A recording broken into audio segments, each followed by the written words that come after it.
A common practice when you have to render a lot of items on the page is to use what's called virtualization or windowing, and we're going to be using a tool called React Virtual. You may or may not have used this before, and that's mostly irrelevant.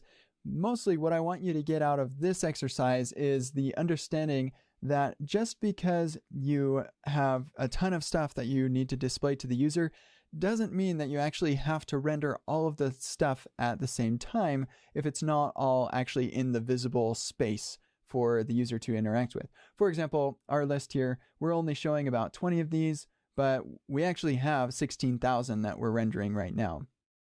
So far, what we've done with this list is we actually are slicing out the first 100, but we are now going to display all 16,000, and we're still going to get an awesome performant experience. You'll notice we don't have that right now.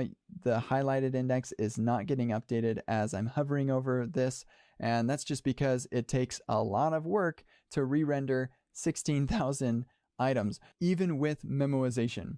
So let's take a look at some of the background that I give you here to get yourself all pumped up and ready for this exercise.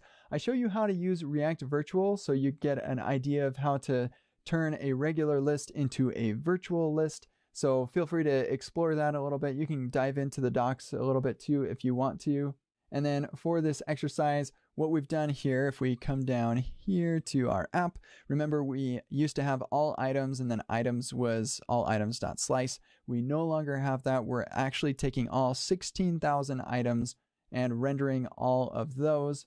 And your job is just to make sure that we do that in a way that works and is fast. The emoji are here to hold your hand and make sure that you do everything right to combine our use combo box with the use virtual hook that we get from React Virtual.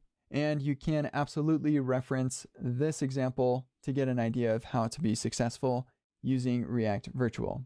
Have fun, and we'll see you on the other side of the exercise.